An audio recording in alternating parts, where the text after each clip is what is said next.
Eduardo Bolsonaro e o jornalista Paulo Figueiredo foram chamados pelo governo dos Estados Unidos para mais uma rodada de reuniões presenciais em Washington. Autoridades do governo de Donald Trump estão fazendo um levantamento de uma série de documentos da mulher do ministro do Supremo Tribunal Federal, Alexandre de Moraes. Eu estou falando de Viviane Barsi, porque o governo americano quer deixar tudo pronto para aplicar a lei Magnitsky pessoalmente contra ela.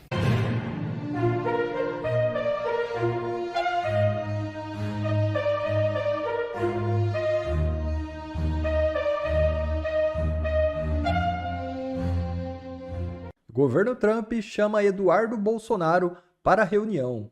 É isso mesmo, o homem tá importante, né? De fritador de hambúrguer a reunião com Donald Trump. Vamos entender isso aqui. Eduardo Bolsonaro apresentará ao governo norte-americano um panorama que inclui a escalada de censura promovida pelo STF, a criminalização de parlamentares conservadores e as recentes sanções da Lei Magnitsky impostas pelos Estados Unidos contra autoridades brasileiras, entre as quais o próprio Alexandre de Moraes. O núcleo republicano acredita que o Brasil esteja atravessando um processo de erosão institucional, disfarçada sob o discurso de defesa da democracia. O gesto do governo Trump, ao ouvir um opositor direto do governo petista, mostra o provável alinhamento de Washington com a direita brasileira nas eleições de 2026. Além disso, a convocação de Eduardo para o encontro reforça a percepção de que a crise brasileira ultrapassou as fronteiras nacionais.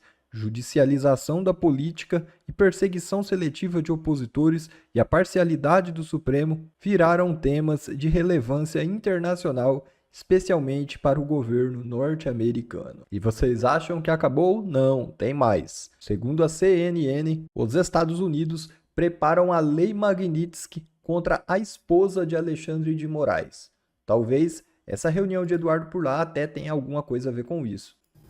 Autoridades do governo de Donald Trump estão fazendo um levantamento de uma série de documentos da mulher do ministro do Supremo Tribunal Federal, Alexandre de Moraes. Eu estou falando de Viviane Barsi, porque o governo americano quer deixar tudo pronto para, se Donald Trump decidir, aplicar a lei Magnitsky pessoalmente contra ela.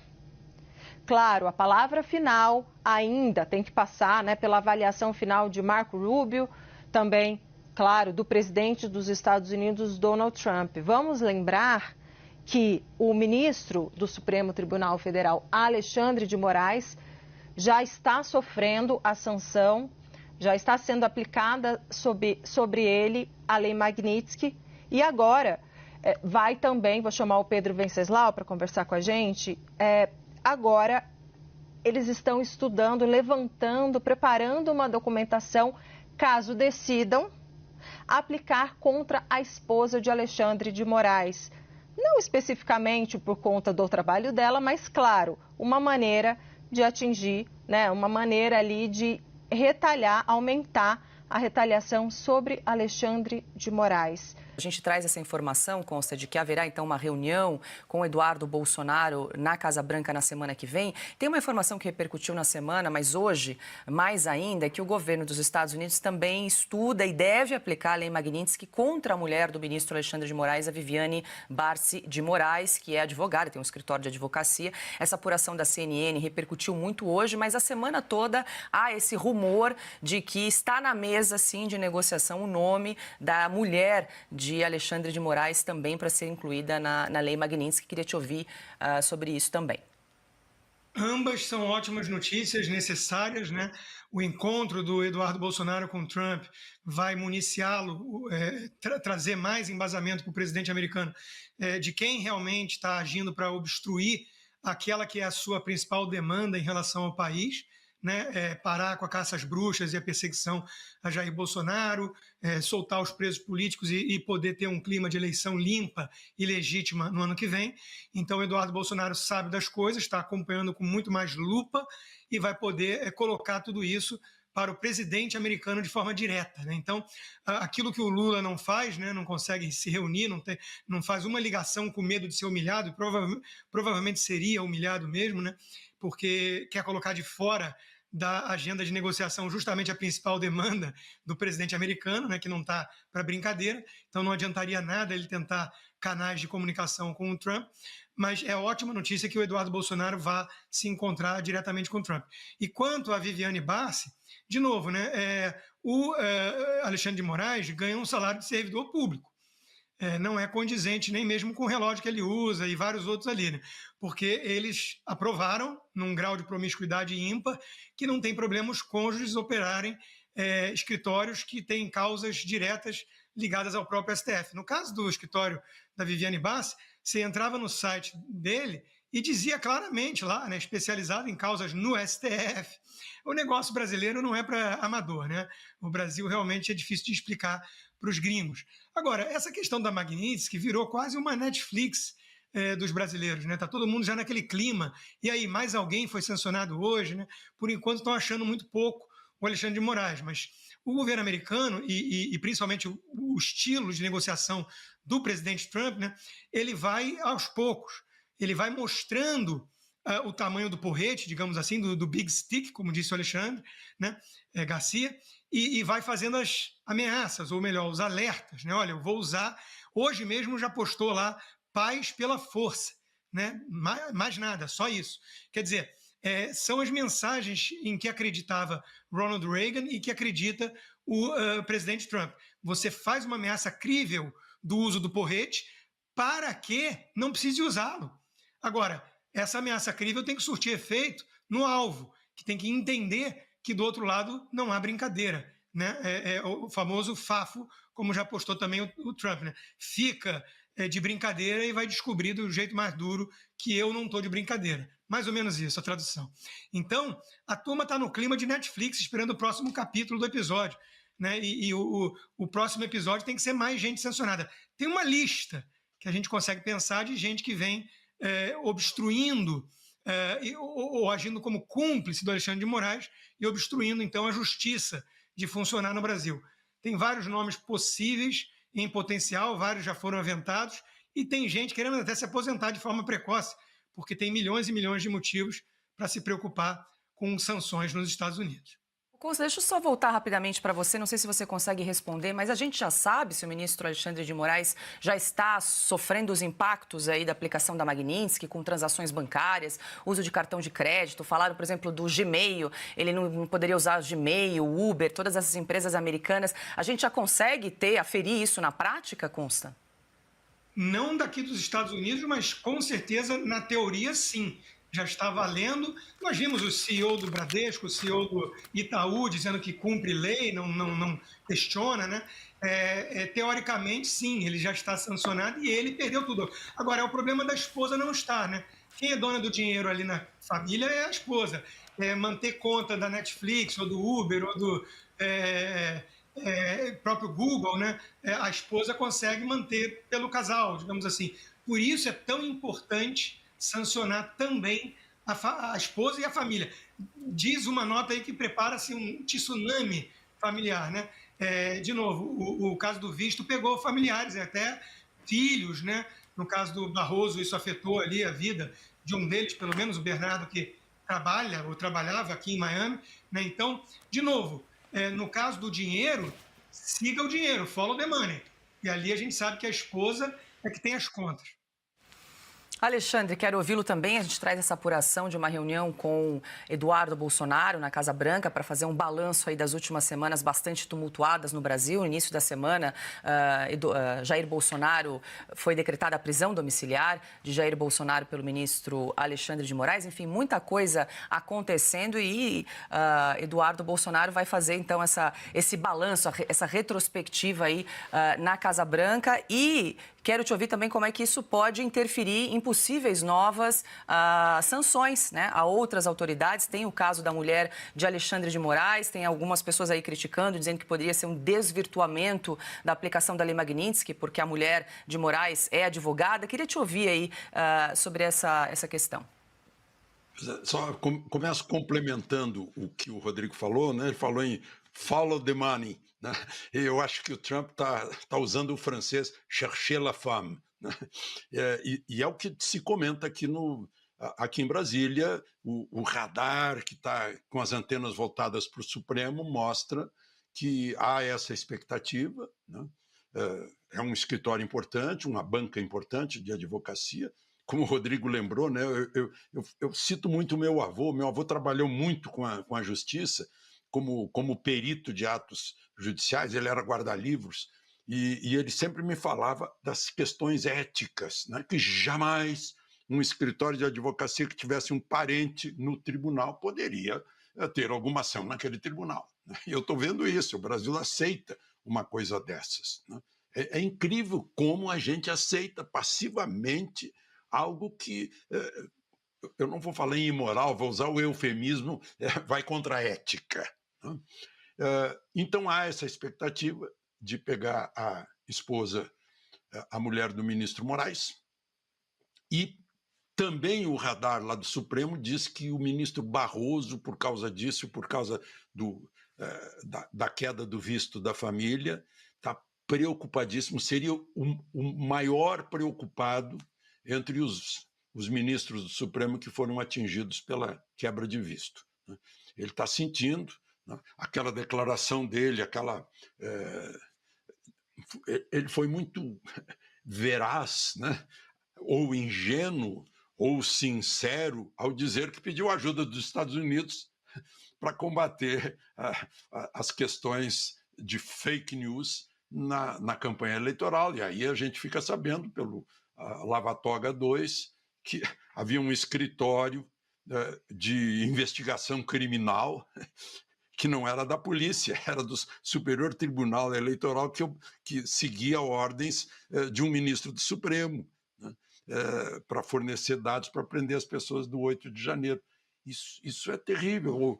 Houve o depoimento do Mike Bentz aqui na Comissão de Relações Exteriores da Câmara, né, confirmando o que o ministro Barroso havia revelado, ou confessado, né, sobre a ajuda americana numa campanha eleitoral, através da USAID, ou USAID, seja lá como for, com CIA atrás e agências aqui do Brasil que, espontaneamente, por razões ideológicas, combatiam só um lado. Hoje eu ouvi de um ministro de Tribunal Superior falar isso, que a lei tem que ser aplicada igualmente na justiça eleitoral a todos os lados.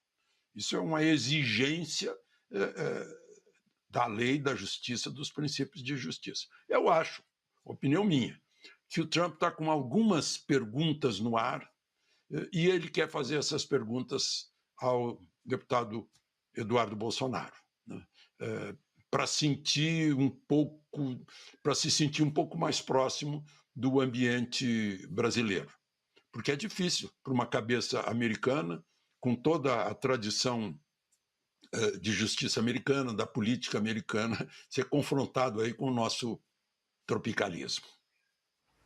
Vai ser tarefa dura para Eduardo Bolsonaro, Piotr, traduzir os últimos acontecimentos do Brasil para o governo americano, mas só demonstra essa reunião o interesse, né, como o Brasil está na mira dos Estados Unidos. A Ana, bom, a gente tem falado disso há bastante tempo e agora cada vez mais essa aproximação e esse interesse, esse olhar sobre o Brasil. O Brasil parece que tem um escaninho próprio dentro do Salão Oval, né? Ou, sei lá, um arquivo no meio digital, com tudo que está acontecendo. Que os americanos sabem do que está acontecendo e querem saber cada vez mais, isso está muito claro. E, de novo, por que isso está acontecendo? Porque este país, através das suas cortes superiores em Brasília, violou direitos fundamentais da nossa Constituição. Eu vou citar isso sempre porque este é o fato. Então, de novo, não tem nada de invasão da nossa soberania. Quando você viola direitos humanos, qualquer pessoa no mundo pode sofrer a aplicação da Magnitsky, como o caso do ministro Alexandre de Moraes. Agora, como os americanos vão conter uma continuidade desse tipo de violação, se isso vai ser ampliado, se há outras sanções, óbvio que isso depende do governo americano. Mas hoje, o sentimento nacional de empresas, de pessoas, ou seja, é de que ninguém aguenta mais esse descalabro institucional que se instalou no país depois que o Supremo decidiu ser uma casa política. O Supremo não tem competência para ser casa política, não tem, me perdoem a expressão, abre aspas, talento para isso, mas pior do que isso, e talvez mais importante e muito mais grave, ele não tem competência constitucional para isso. Ele não pode. Juiz fazer discurso político, derrotamos o bolsonarismo, perdeu o Mané. Juiz não faz isso. E aplicar a lei de acordo com a conveniência, de acordo com a cara do processo. Juiz como o próprio Alexandre de Moraes, sendo tudo. O Alexandre Garcia lembrou há pouco, né? A gente mostrou, ele é tudo no processo, a gente tem... Não pode esse tipo de coisa. Mas isso vai continuar até quando? Porque está levando de roldão um país inteiro. A gente podia estar discutindo aqui, como sempre fizemos, discutir questões estruturais do país, econômicas, ou seja, soluções para os problemas que ainda temos. Nós temos um drama de infraestrutura gigantesco. O governo hoje está com as contas todas, explodiram todas as contas hoje. Não tem nenhuma capacidade administrativa. Era para estar discutindo nesse momento o impeachment do Lula por incompetência, por pedaladas, enfim. Todo esse tipo de coisa deveria estar sendo discutido no Congresso Nacional, que hoje está às voltas com tentar saber se vai conseguir voltar a ser o Congresso que deixou de ser.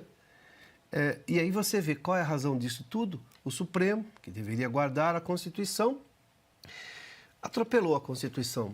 Agora é uma lei que eles julgam a cada momento o que vale para quem vale. Na verdade, só para um lado do espectro político, do pensamento brasileiro.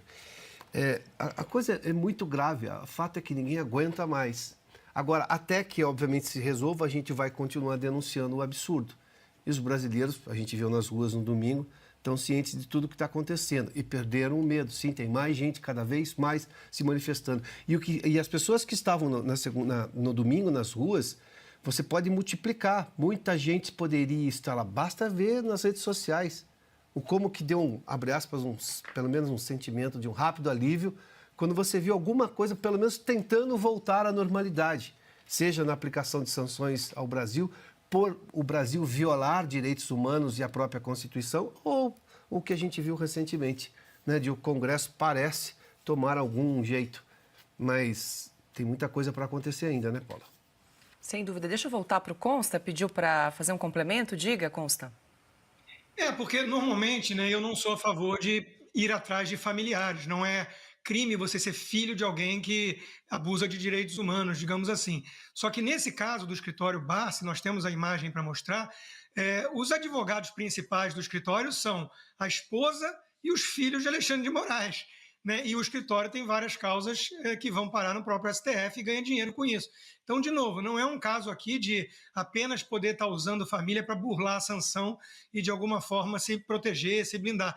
É um caso de seguir o dinheiro e entender que o dinheiro está vindo de uma mesma fonte, da promiscuidade desses cônjuges e familiares em geral, né? E aí sim se justificaria, então, punir a família como um todo, porque a família como um todo está envolvida no mesmo, na falta de uma palavra melhor, esquema. Quem gosta de perseguir familiares inocentes é o próprio Alexandre de Moraes. Fez isso com um filho adolescente de jornalista, fez isso com a esposa do próprio Eduardo Bolsonaro e por aí vai.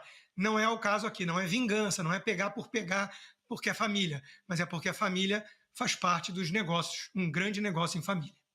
Bom, pessoal, esse foi mais um vídeo. Eu espero que vocês tenham gostado. Se vocês gostaram, deixa o like aqui para fortalecer nosso canal. Logo eu volto trazendo mais informações da política para vocês. Um forte abraço, fiquem todos com Deus e até a próxima.